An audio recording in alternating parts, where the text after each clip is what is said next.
Good evening, everyone. I'd like to welcome you to this evening's 66th AGM lecture for the British Institute at Ankara. For those of you who don't know me, my name is Shahina Farid and I'm the Honorary Secretary for the BIAA.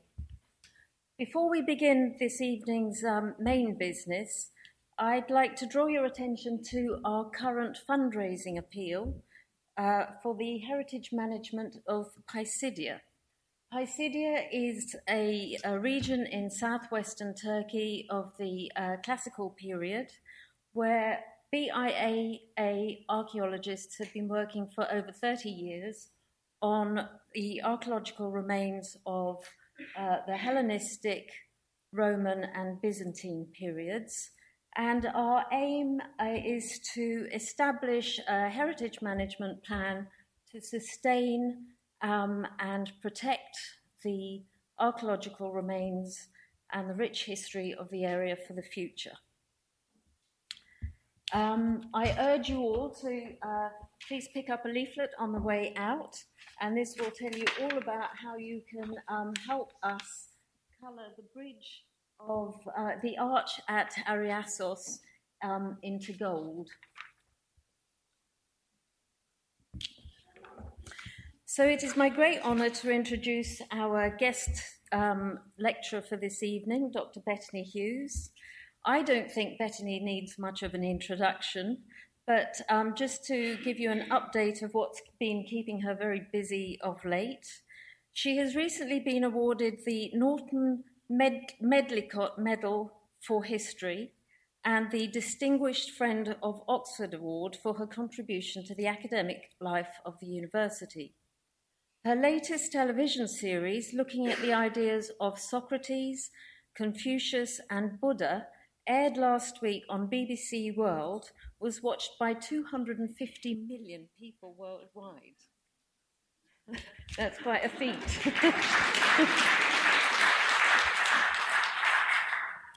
We're especially delighted she could fit us into her busy schedule because she starts filming her next series this weekend, exploring the classical influence of Freud, Nietzsche and Marx, and her new Radio 4 documentary, where she travels the Ignatian Way from Albania to Istanbul, will begin in December, on the 3rd of December. She is also currently writing a new history of Istanbul, which will be published in September of next year, and we're hoping to invite her back then to talk to us about her work there. As you may be familiar with her work on Helen of Troy, Goddess, Princess, Whore, many of you might not know, may not know that it's been translated into 10 languages. And her book, Socrates, Athens, and the Search for the Good Life, was shortlisted for the Writers' Guild Award and was a New York Times bestseller.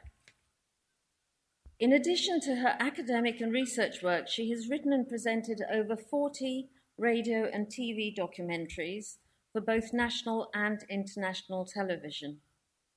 And next year, she will be continuing her radio philosophy series, The Ideas That Make Us, and filming a new biography of Aphrodite. Tonight, we journey back in time with Bettany to the subject of her first book, Helen of Troy, in an exploration of fact and fiction and ideas of what it is to be human.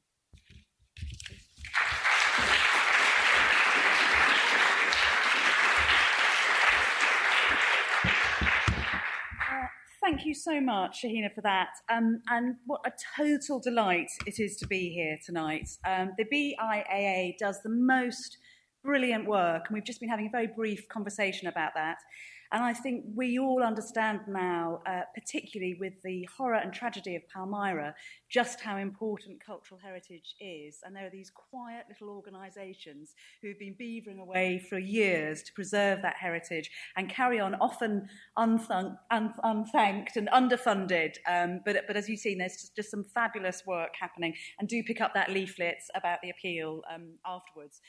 Thank you all for coming here tonight on this chilly London evening. The winter is approaching, so I'll attempt to bring a little bit of Eastern Mediterranean sunshine into the room.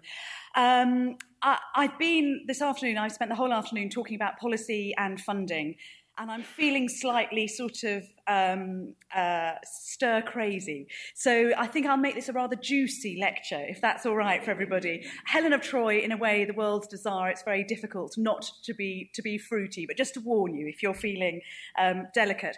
I've long been fascinated by Helen, and I actually first started to think properly about her when I went to Sparta. As we all know, of course, Helen is not Helen of Troy, she is Helen of Sparta.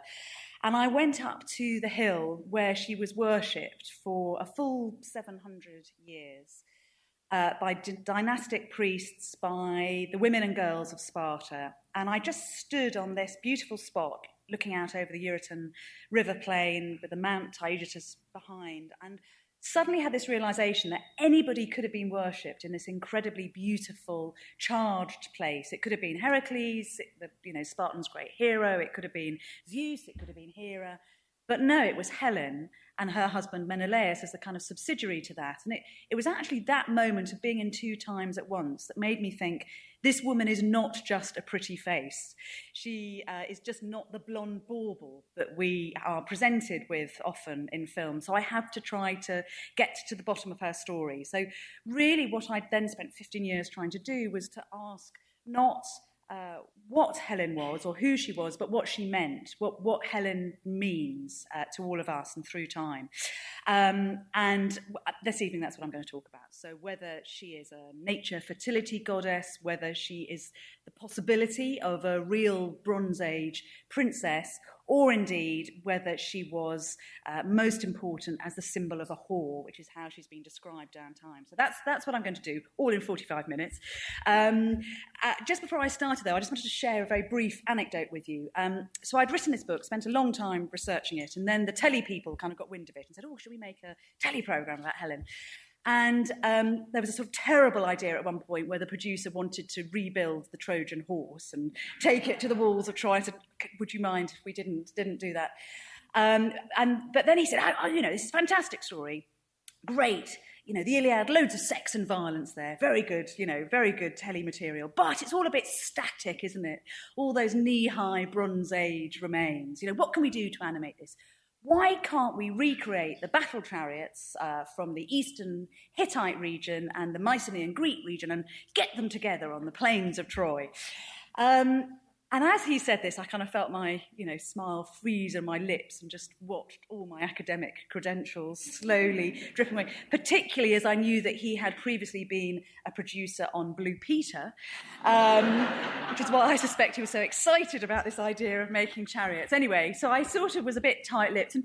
But then I had to think about it, and I thought, actually, it is an interesting idea, because if any of you know the Bronze Age, we do have these very beautiful representations of chariots, both from the East and from the West. So they're very, very well documented. There are frescoes, they appear on pots, they appear in metallic form.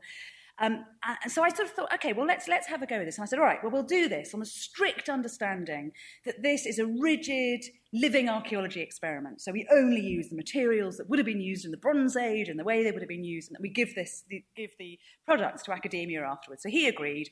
We built these chariots, took them out to Troy, and on the morning of the shoot, there was this rat-a-tat-tat on my door at about 5 o'clock in the morning. And the self-same producer rocked up and he said, Bettany, I've forgotten to book any bloody horses. So there we were with these very expensive, beautifully made Bronze Age replica chariots and no horses to pull them.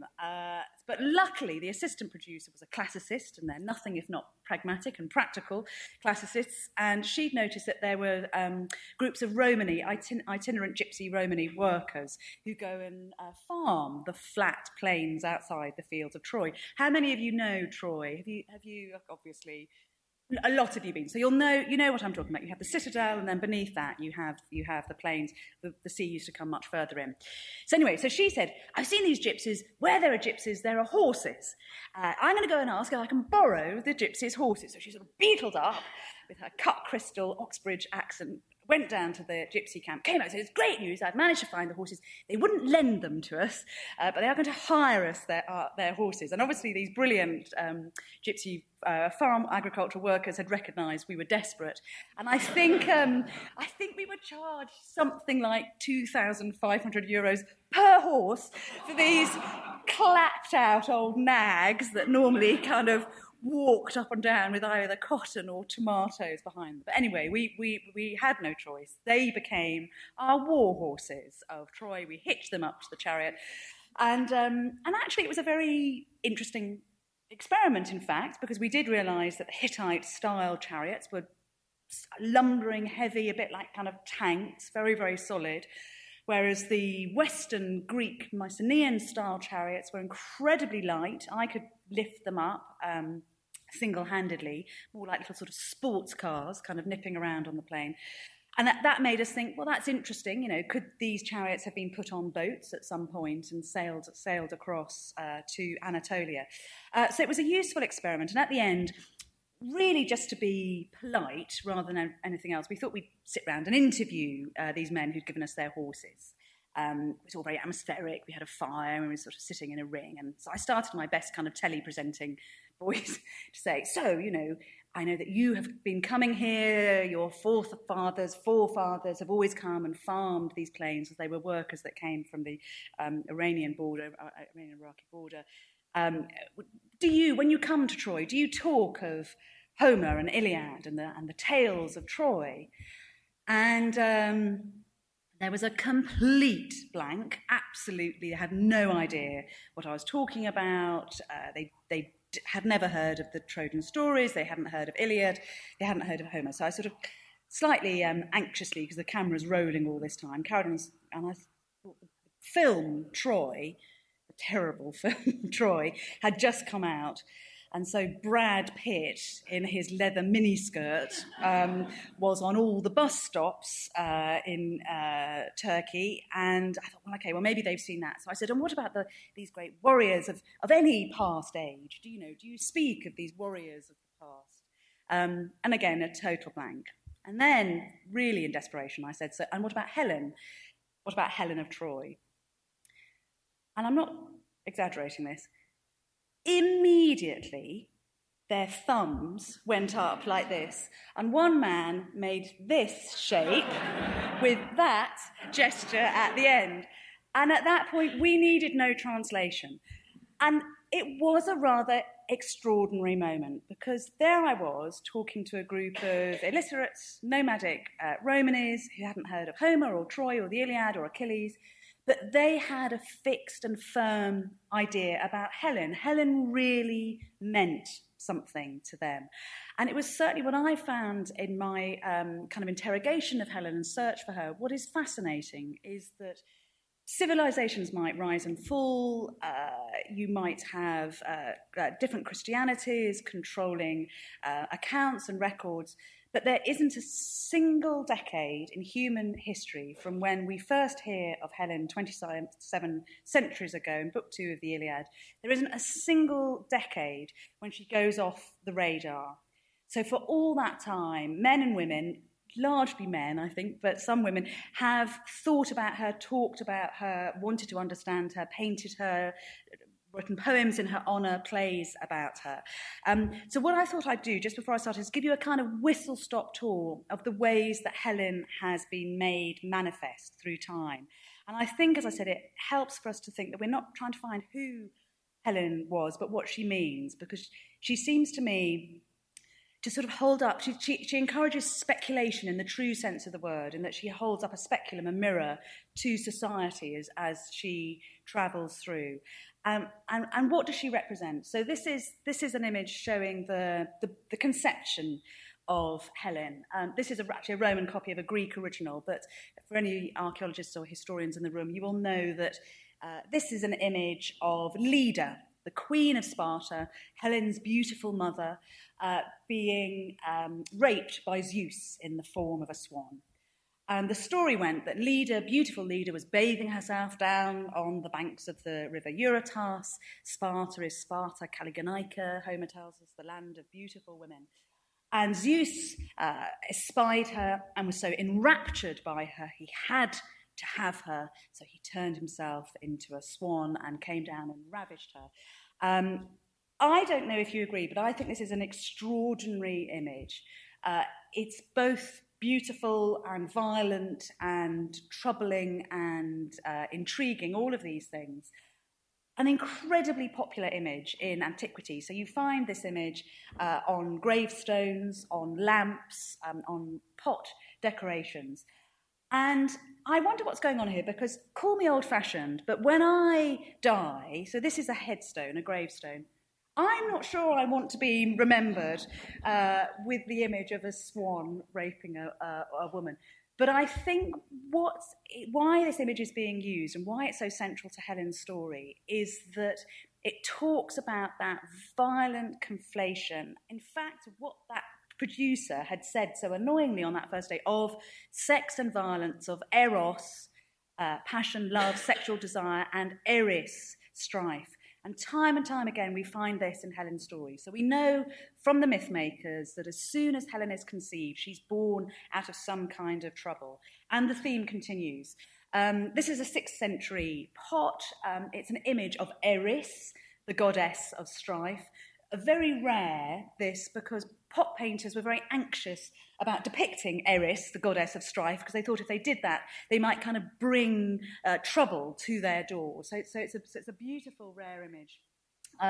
I love Eris. She's the kind of progenitor of all bad fairies that we have in all of our stories. As you can see, she's got long black nails, pointy boots, black wings.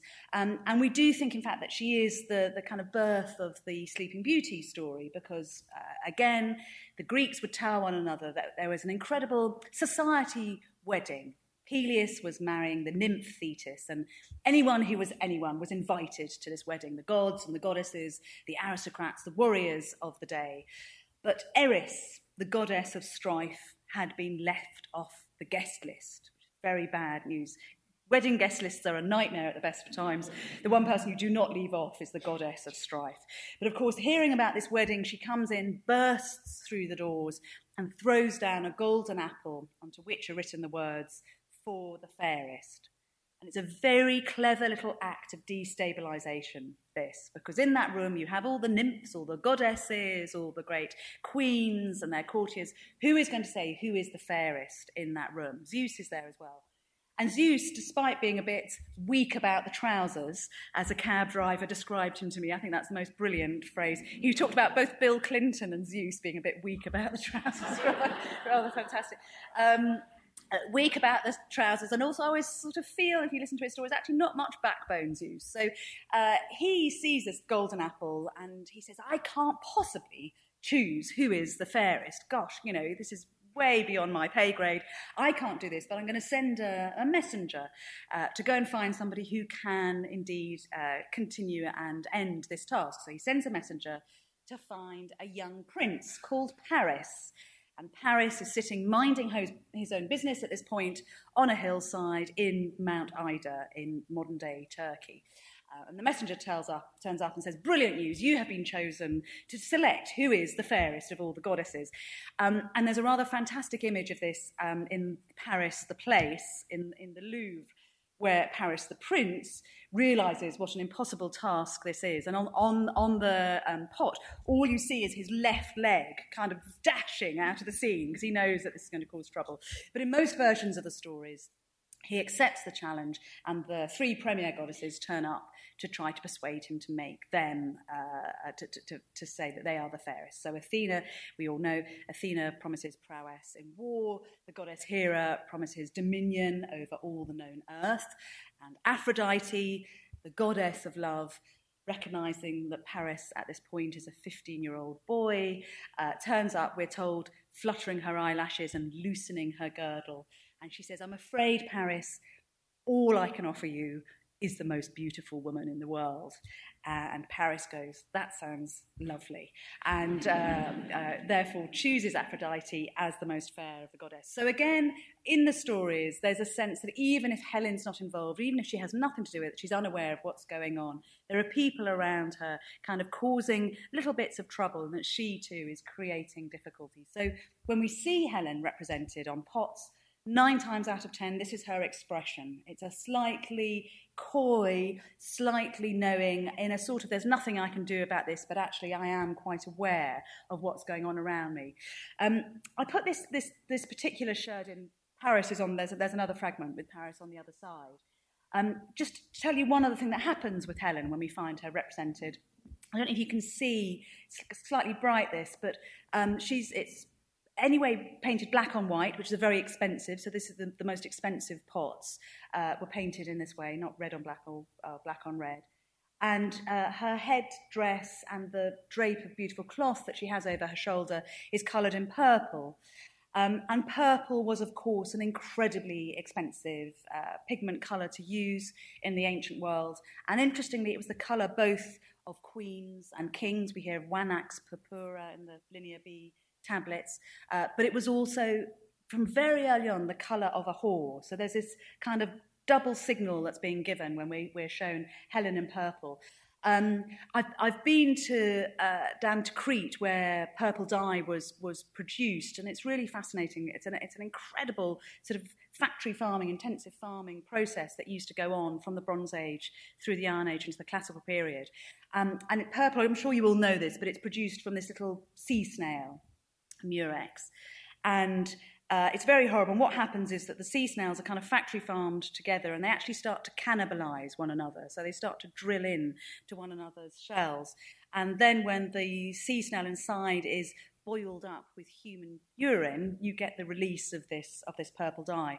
But the latest estimates, it's fluctuated, but it's gone back to a higher estimate now. The latest estimates for the number of murex it would take to produce enough dye to colour the hem of a single garment is about 12,000 of these sea snails. So just imagine how expensive this stuff was and how difficult it was to produce, and how interesting it is that Helen is often portrayed with the colour purple. She also appears in literature, as we know, and we're very familiar with the Homer and with the Euripidean version of Helen. Sappho, of course, also writes about Helen, and this is a lovely 1st century AD copy of a Sappho poem that's in the Duke Humphreys library in Oxford. And I'm sure that your Greek is absolutely flawless. But since it's a slightly fragmented copy, I'll help you out with a translation. I mean, this is a tiny, just to show you that that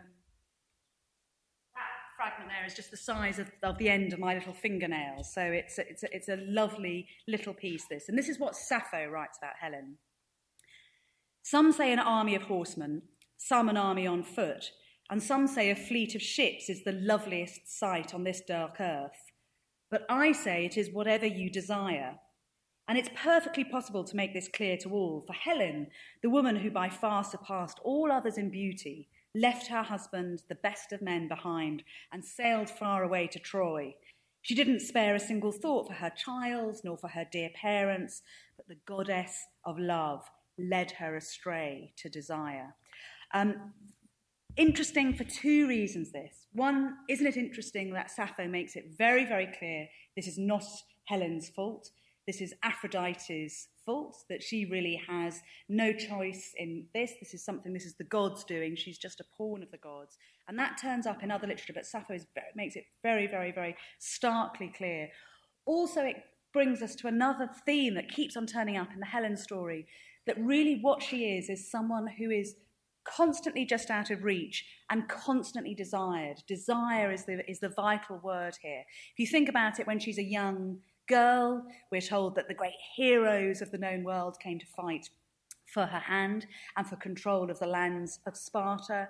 She runs away with Paris. Again, the heroes of the known world come to fight to have her back.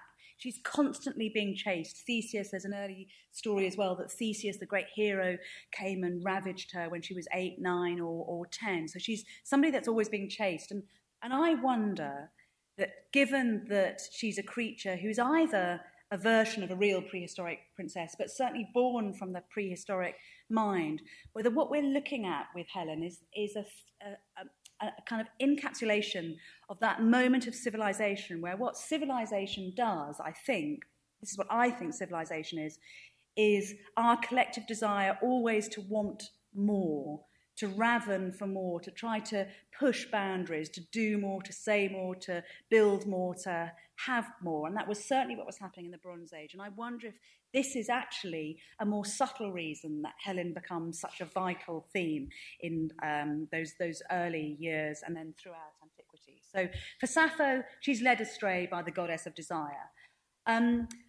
For later Renaissance painters, Helen often looks delighted to have been seized. Rapio in Latin doesn't mean raped, it means seized. And I love this little image. This is from 1450. I've never seen a woman look happier about being abducted than Helen is here. She's riding piggyback on Paris. As you can see, she's got a sort of cherubic little smile playing about her lips. The images do get a little bit darker. This is from 20 years later, from Verona. This is the Helen that we're more familiar with being taken by violence. And this is from exactly the same year, 1450. And again, I think this is an incredible image, this painted by the master of the Judgment of Paris, or Zenobi Strozzi, we don't know which. And both this and that, the first image that I showed you, you can go and look at just up the road in the National Gallery, rooms 52 and 53. I just think this is the sort of encapsulation of the nightmare of being stolen, I think, here. Helen is reaching out. It's sort of as if in a dream. And the courtiers are just very calmly standing there, gesturing to her as she flails, one hand stretched out this way, the other trying to sort of hold back the ships. And I don't know if you can see her feet kicking away at the kind of petticoated teeth of her dress. But she knows that her fate are those waiting ships, Paris's eager arms around her. She has to go to Troy. Now, this is a very interesting... Does anybody know why it's this shape, this picture? Is anybody... Are there any Renaissance experts in the house? Say it again. What? It's a dish. Well, that's absolutely right. So so basically this isn't a painting, it's a bit of furniture. It's a bit of kitchen equipment, in fact, exactly as you say. So it's a thing called a desco da parto. It's a birth tray. So these were very popular in aristocratic families during the Renaissance. And what would happen is if you were a highborn woman and you'd successfully given birth, then to sort of congratulate you, the equivalent of the hot, sweet cup of tea, so the hot milk and honey toddy, would be brought up to you to say, well done, on one of these things, on a desco da parto, on a birth tray. Now again, I've given birth twice, and just at the moment after you've given birth, cup of hot tea is very nice. I do not want to be presented with the image of a woman being raped. But this was highly popular. It's one of the most popular images to put on these desco da parto. So you wonder what is going on here. Is there a kind of veiled compliment? Are people saying, you are the most beautiful woman in the world because you've given birth successfully, well done?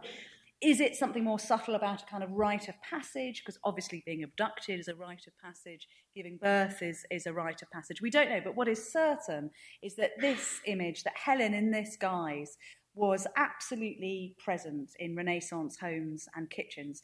And in fact, when I was researching her story, I went to the Louvre, and there are 38 representations of Helen in the Louvre, and 37 of those are of her being abducted, of her being raped.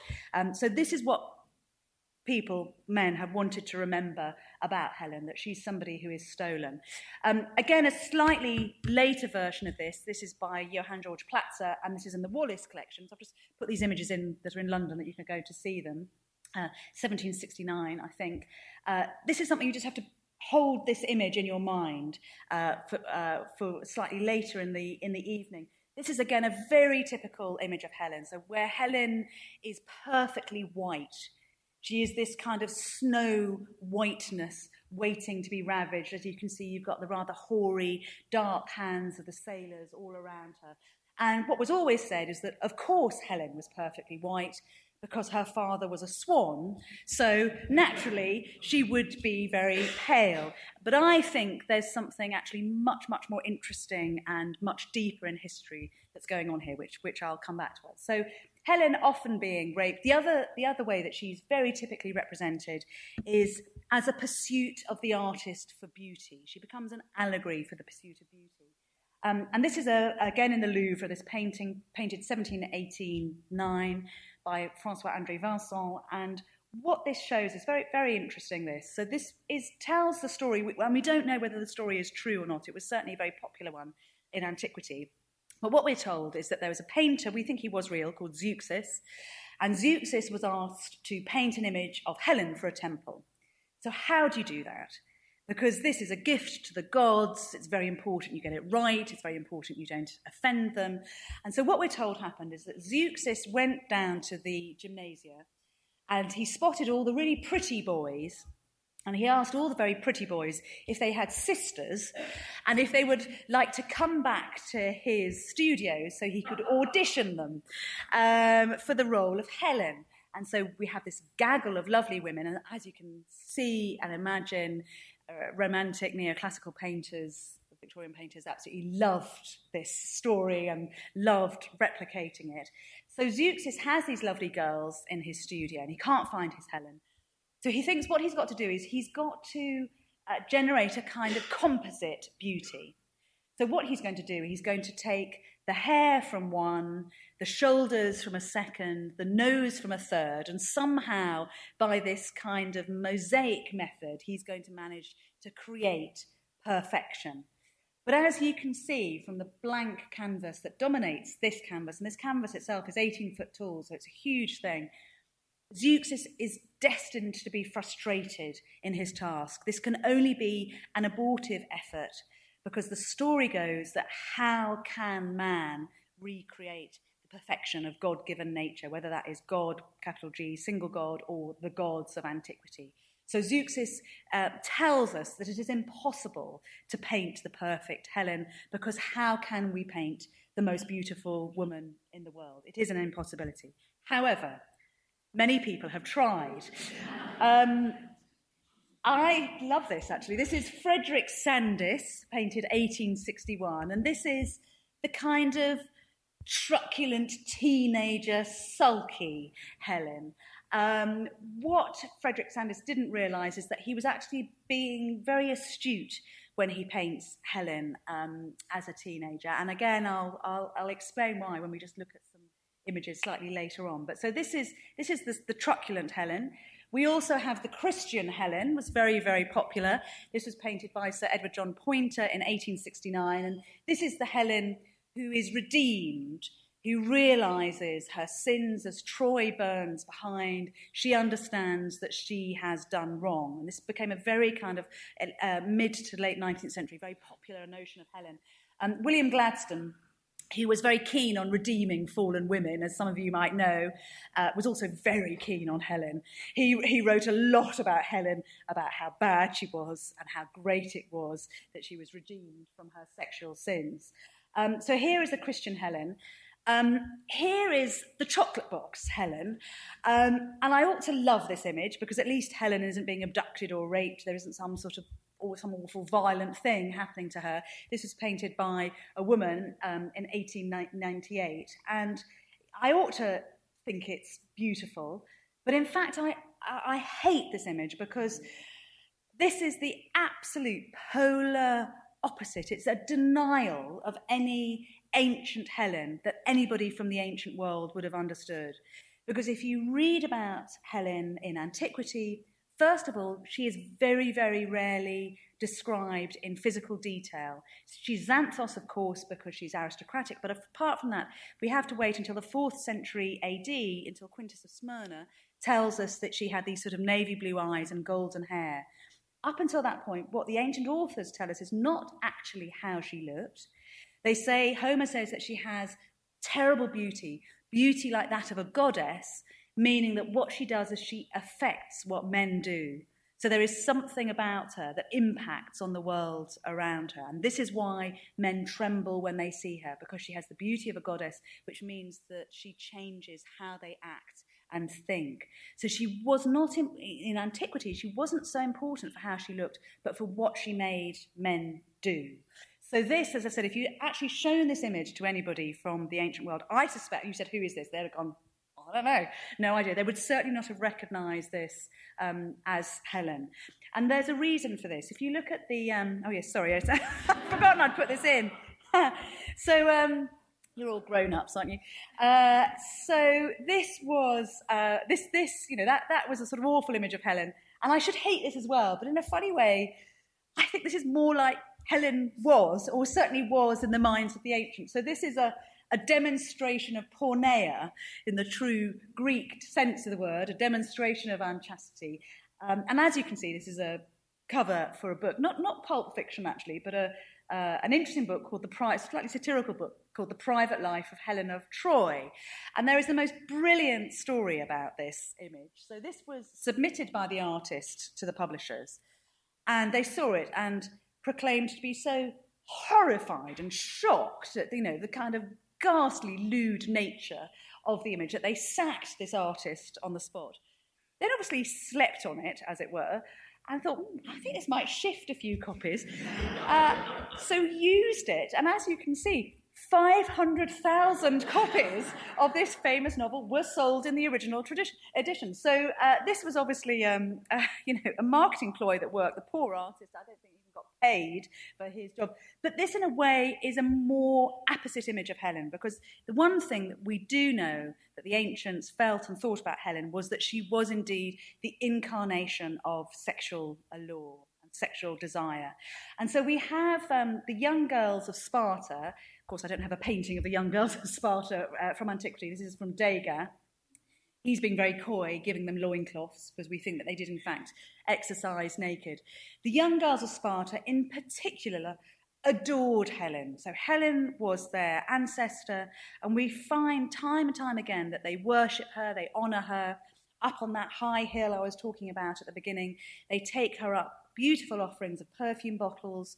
There are inscribed meat hooks there, so we know that sacrifices were given to Helen. They ran races in her honour down on the flat Euryton plain.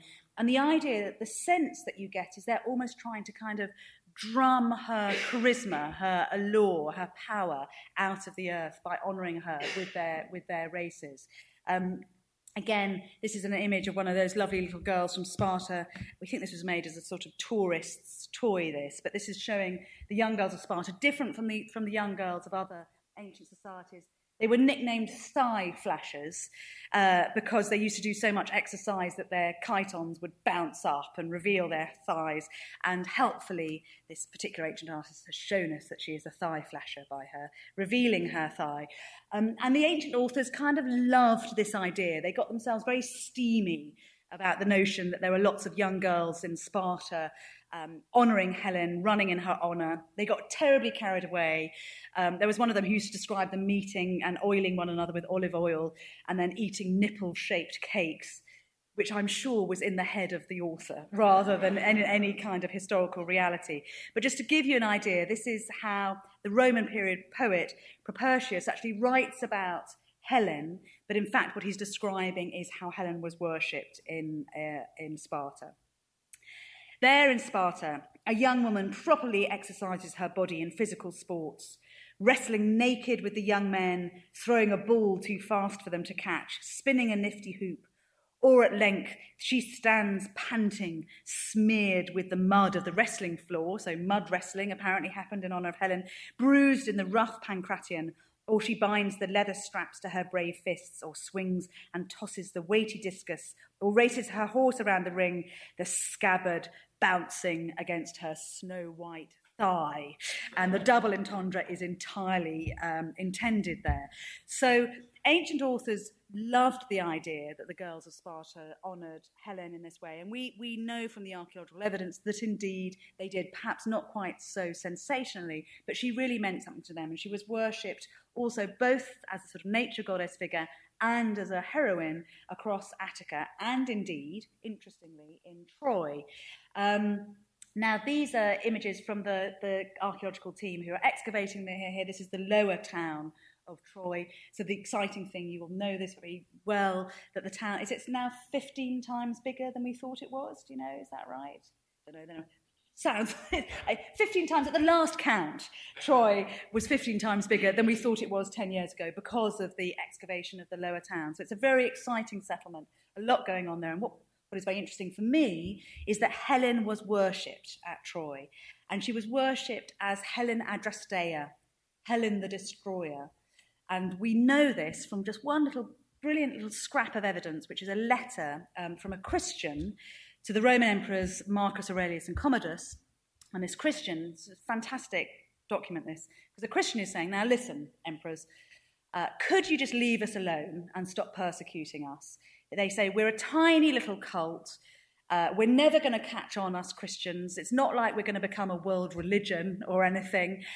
We're just an insignificant, odd cult. And you let other cults survive, like the cult of Helen Adrastea, Helen the Destroyer at Troy. Very, very interesting little snippet there. And of course, you can understand, any archaeologist can understand why Helen would be worshipped in that way at the city of Troy, because in the 13th century, someone or something brought this beautiful, great city crashing down in a roar of flame and suffering and destruction. And we don't know still what that was. The jury is absolute out. The evidence is being gathered as we speak. So we don't know. We don't know whether it was an attack. It's definitely not an attack of Greeks. There isn't a Trojan War in the sense that people want there to be. But it could be some kind of domino effect. It could be a natural disaster. So it's being analysed as we speak, and soon we will know why Troy was destroyed. But destroyed it was. And people, of course, naturally thought that this was displeasure of the gods and the cause of Helen. She was not only the casus belli, but the cause of the end of Troy itself. So what's very interesting when you look for Helen and for what she meant both then and now is if you use those moments where archaeology and history and the literary record graze. So it's a specious exercise to try to look for the truth of Helen in archaeology, because we don't think she existed. But what we can do is use the evidence we have to try to work out how much is fact and how much is fantasy when we're reading the sources. So this will be familiar to many of you, but I'm sure you will know your Iliad from memory. And you will remember, of course, that Troy is described as having sloping walls, and indeed, we know from the excavations and from the extant walls that they did indeed slope. Hector is talked about as a trainer and a tamer of horses, and large numbers of horse bones have turned up in Troy, so we think it probably was some kind of centre for trade or for the training of horses. So all these kind of little bits of evidence, every year there's an excavation season, something comes out of the earth that edges Homer slightly closer to fact and slightly further away from fiction. He was not a historian, there's no doubt, but he is definitely remembering some kind of kernel of truth of Bronze Age and Iron Age existence. So Helen, we should think about her not just as a fantasy figure, but perhaps as somebody who represents what was actually going on at that time. And there's a fantastic... Is there anybody here? I bet there is. Is there anybody here who reads Hittite? Don't worry, I'm not going to test you. Well, actually, can I just say, if there are any youngsters in the audience who want a job, there aren't enough Hittite translators or actually not youngsters, you can be any age. We need more people who can translate Hittite. I think there's only about 10 who can do it really, really, really properly. This is right, isn't it? There's about 20,000 fragments waiting to be translated. So there you are. Tell everybody they have a job for life if they teach themselves Hittite cuneiform. Anyway, there's a very interesting, I didn't look at this lovely man in Australia, looked at this and found this beautiful, beautiful Hittite tablet. And it's from 13th century BC, around 1260 probably. And it's very, very boring. It's a bit of legalese. It's an office copy of a negotiation which is being looked after by the Hittites. And the Hittites are basically trying to stop the states of Amurru and Ugric coming to blows. And the reason that these two are scrapping is that a foreign princess has been sent over as part of a diplomatic marriage alliance, and something terrible has happened, and we don't know, but the implication of this tablet is that she's had an affair with somebody in the court. And these two real states in real historical time are using this as an excuse for war. And that is fascinating, isn't it? Because we're not saying that is Helen, but isn't it interesting that all that time ago, 3,200 years ago, the infidelity of a princess, if indeed that's what it was considered a just cause for war. And people have always said to me, when I was filming the television series, people said, oh, would that happen now? And of course it wouldn't happen now. And actually the cameraman, a very clever cameraman, and he said, no, it absolutely would, and it's true. And he said, if you think about it, had Princess Diana gone off to some Middle Eastern kingdom, we'd have tried diplomacy for a week, and if diplomacy didn't work, somebody would have sent in an airstrike, and it is absolutely true. So it's very interesting that however much we want to think this is just a kind of fantasy and it's a storybook version of history, actually, both then and now, this is something that could happen. So Helen, when you think of her, have two sides of your brains. You have the literate side where she inhabits a kind of world of literature, and also possibly the side where she either inhabits or represents a world of prehistoric and early historic fact. So, Helen, I'm going to rattle through because I've just seen what the time is, so we've got time for some questions. So, we don't have an image, sadly, of a woman who would have lived in Troy at the sort of time of the Trojan War around 1260 BC. So I'm cheating completely. I'm being completely ahistorical here, but it's just a lovely image. So you can enjoy it. You will probably all know that this is a wall painting from the island of Thera, Santorini. So these are exquisite wall paintings from the Bronze Age that were preserved when the volcano of Thera erupted, preserving as it destroyed, and women feature very heavily on these wall paintings. So this is a real woman from the Bronze Age. Beautiful image. I was there actually about a month ago, and they've just discovered more and more frescoes and more new images of women. This is a mature woman. We know she's mature because her hair has been allowed to grow long. She has little red dots in the corners of her eyes, and I don't know if you can see, she has enormous breasts dangling down, and this is a symbol that she is a mature woman. And again, it might sound kind of salacious and sensational, but Helen's breasts are very important through the literary record. We hear that Menelaus, when he finally gets into Troy, storms into her room with his sword raised aloft and he's going to kill her, and then he sees her bosoms. He goes, oh, all right then. Come back to Sparta after all.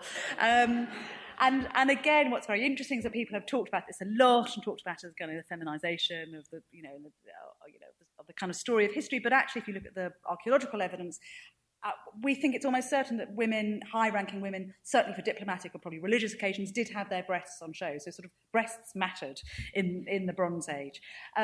Again, very quickly, I rattle through, and I'm sorry I couldn't find a better version of this image. This is moving forward 200 years. This is from Tiryns, again. This is now from the Greek mainland, and an image of those sorts of women that we can imagine inhabiting those Bronze Age palaces. Why I put this in is that she's carrying a pyxis. She's carrying a cosmetics box, this woman. And these cosmetic boxes have been found in the graves, high-status graves, often close to women, in both male and female graves, actually, but often close to women. And what's really fascinating is that the analysis of the interior of these pots tells us that these contained industrial portions of white lead paint. So when we talk about that teenage Helen that I was showing you that Frederick Sandys painted, what we should bear in mind is that the women of the Bronze Age in these high-status palatial cultures, they seem to be having children around 12, 13, 14. Their grandmothers about 24, 25, 26. They're nearly always dead by the ages of 30, 32, 34. And it's being considered, perhaps this isn't just disease or privation. Could it be that these women are covering themselves, or we know they are, they're covering themselves in white lead paint, and so poisoning themselves to death? And so that's why when we think of this world, we need to kind of put the age level down and think of Helen probably as being only more like Romeo and Juliet, sort of 12, 13, 14. And as I said, probably dead by the age of 32. So I also think this is why this white lead covering of the face, the chest, and the arms. I think that's probably what spawned the Zeus story, turning himself into a swan, rather than the other way around. So it is remembering a historical fact about the Bronze Age. Again, very quickly whisking through, the other thing, the very famous story about Helen is that she's portrayed as a sorceress in the Odyssey, that when the warriors, the veterans of the Trojan War, return to Sparta, she mixes them up, this great brew, Nepenthe, this great brew of drugs, with which they can forget their sorrow. And a lot of scholarly ink has been spilt on this. Is this just telling us that Helen was a sorceress? But actually, again, analysing the pots, and what I'm showing you here is this is on a Minoan signet ring. This is women and one man obviously involved in a sort of ecstatic rite. The analysis of the pots buried in these graves shows us that once again you have industrial amounts of white lead paint. You also have industrial amounts of liquid opiates, of laudanum, being used in the palace cultures. So it is perfectly possible that a real aristocratic woman, that would have been one of her roles as somebody who sort of sat halfway between the real world and the gods, to mix up drugs for those men to make them forget their sorrow. So again, it's just a hint of an idea that Helen's story might be actually pointing us to historical fact. There we are. There's a lovely, for those of you who aren't drug takers at home, an opium poppy. This is a lovely rock crystal and bronze brooch that was left on the breast of a woman. Carbonised opium poppies have been found at Tyrins, jugs containing laudanum. So this is something that was really clearly part of palatial culture. So think back to Helen. You know, we've travelled with her through time, from the Pulp Fiction cover back to the Bronze Age and through the Iron Age. Just again, I've just popped this in because it really tickles me that there's been some brilliant work on the lions of the Lion Gate of Mycenae, and you will probably all now know that we realise those are lionesses, and it's very funny going to Mycenae and listening to the guides who've had to completely rework their patter.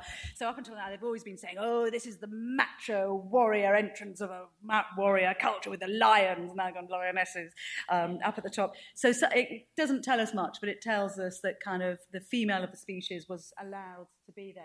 And again, just quickly this, to give you an impression of the kind of world that a woman like Helen would have lived in and inhabited.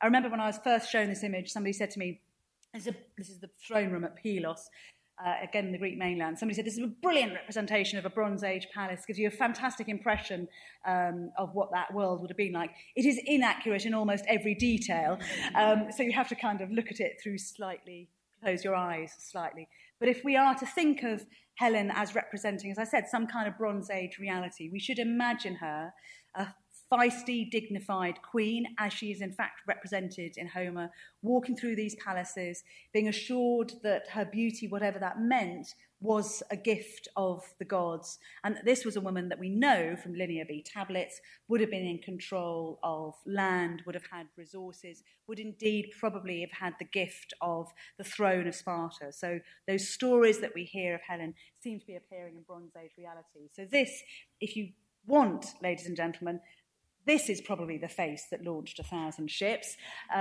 This is from Mycenae again. We don't know whether she's a sphinx, a goddess, a priestess, discovered in the cult centre. But this is a woman of the Bronze Age, again covered in that white lead paint, her hair dressed to look as though she has snakes growing out of her head, fierce coal-rimmed eyes, and red suns either tattooed or painted onto her chin and her cheeks and her forehead.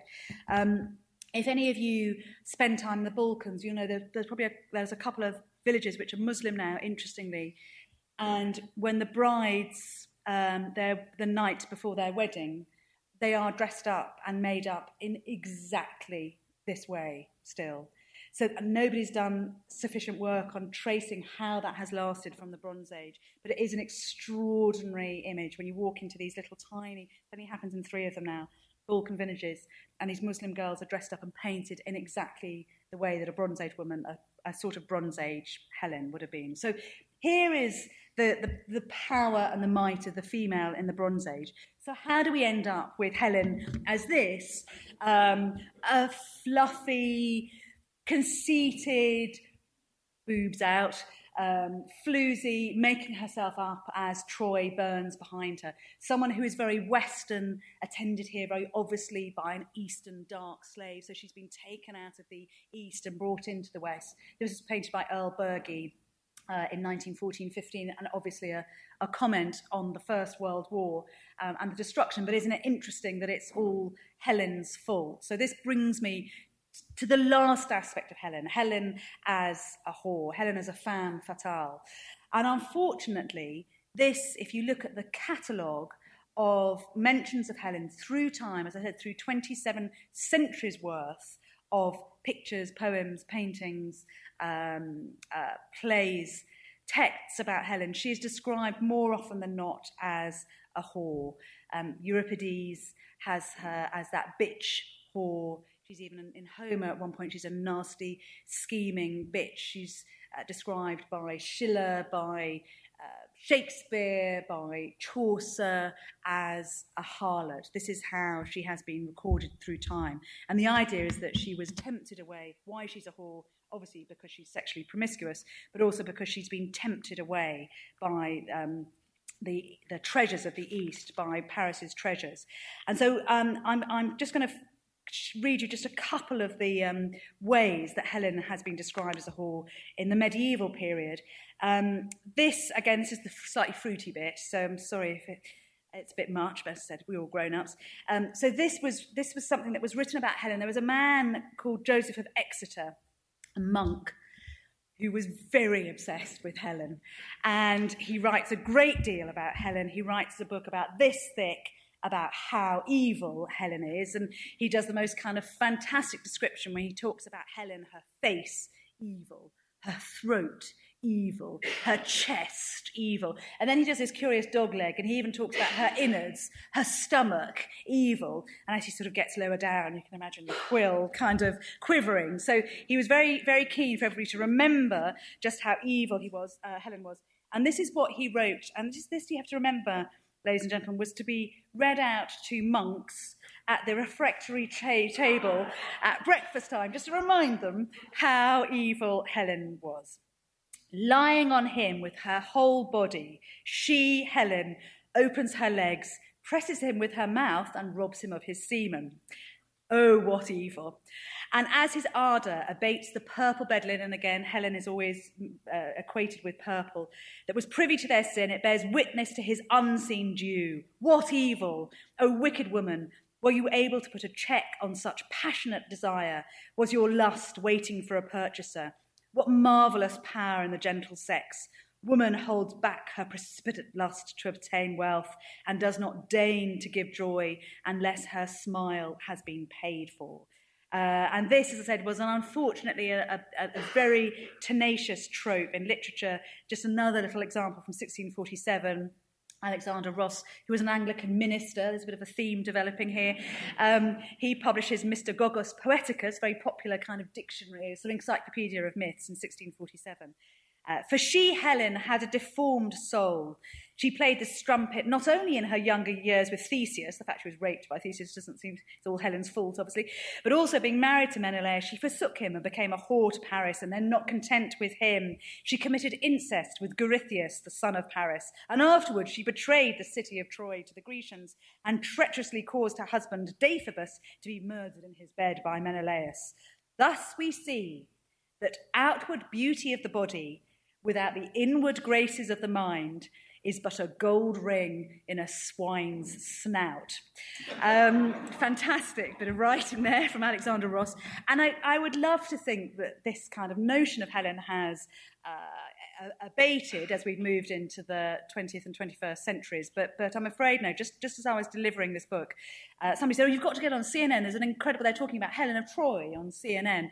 And this was just after the Bill Clinton scandal. And there was a man called Jeffrey Toobin, who's a kind of commentator on CNN. And he went on telly and he said, as can be seen in the history of scandal, from Helen of Troy to Monica of Beverly Hills, sex has a way of robbing the man of his higher intellectual faculties. Now, we cannot give Jeffrey Toobin the last word. I think what I'll do is give Dunsany, the last words, a man who's writing in the 1920s, and this is 1938. This is a bit of doggerel, really, written by Lord Dunsany. But this, at least, he is trying to give us Helen's voice, because as you've noticed in this, she is never allowed to speak for herself, Helen. So a bit of nonsense, but in a way, this seems to me to be truer to both the ancient stories of Helen and possibly, just possibly, to the Bronze Age reality of a feisty, potent Bronze Age princess. And were you pleased, they asked of Helen in hell. Pleased, answered she, when all Troy's towers fell, and dead were Priam's sons and lost his throne, and such a war was fought as none had known, and even the gods took part, and all because of me alone? Pleased? I should say I was. Thank you very much.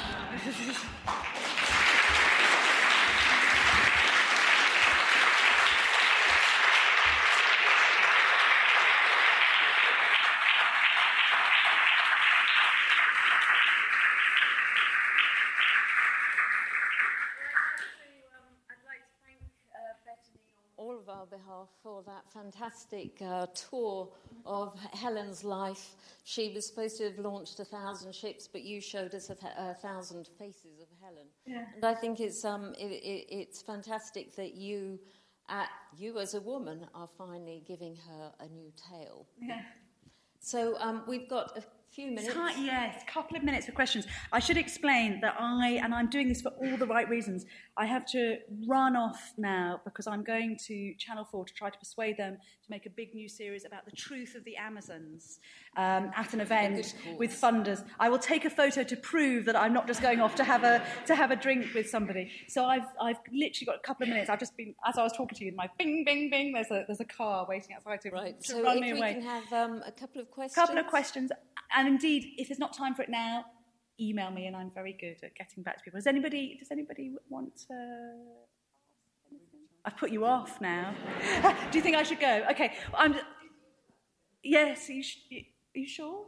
Is that very bad form? No, do Ladies, thank you so much, ladies and gentlemen, for this. Sorry to have to be running off, but I will try to make a very good programme. And I tell you what I'll do, if I get it commissioned, I'll do a with thanks to the audience at the BIAA for giving me. I promise I will do that. Thank you.